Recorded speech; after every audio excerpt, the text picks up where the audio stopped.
lagyan na natin siya ng kaunting fish sauce at saka paminta.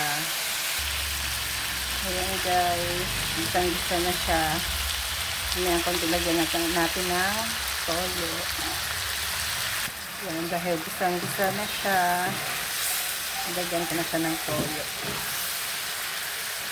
Para hindi malansa yung ating manok guys. Gisahin mo siyang mabuti. Sasabay ko na rin lagay yung ating patatas sa lagay ng tubig para sabay silang matuyo. At maluto din ang ating patatas. Tapos nilagyan ko na rin siya guys ng kaunting seasoning para kalasa. Lagyan na rin natin ng sukang tuba. Sarap to guys, galing talaga to sa puno ng niyog. Tapos hayaan lang muna natin siyang kumulo ng kumulo hanggang sa maluto ang tuba. Yan guys, luto na siguro yung ating suka, no? So ilagay na natin to siling sigang.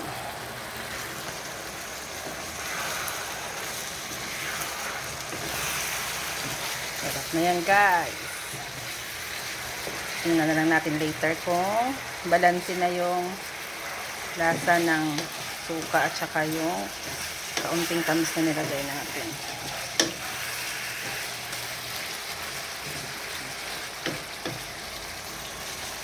Kaunting patuyo pa. Yan, nag-add lang ako guys ng kaunting sugar and kaunting paminta. Then ready na yung lasa niya.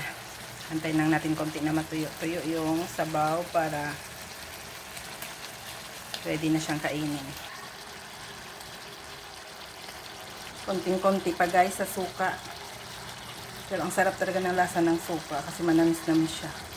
Tuba kasi yun. Yan. Sa tingin nyo guys.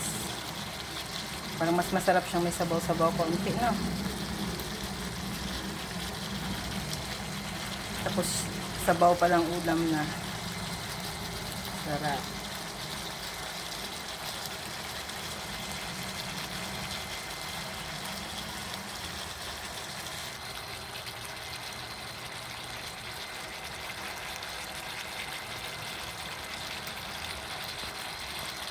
Yan, pwede na to guys.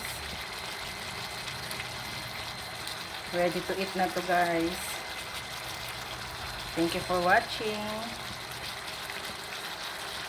Happy Friday everyone. God bless. Bye.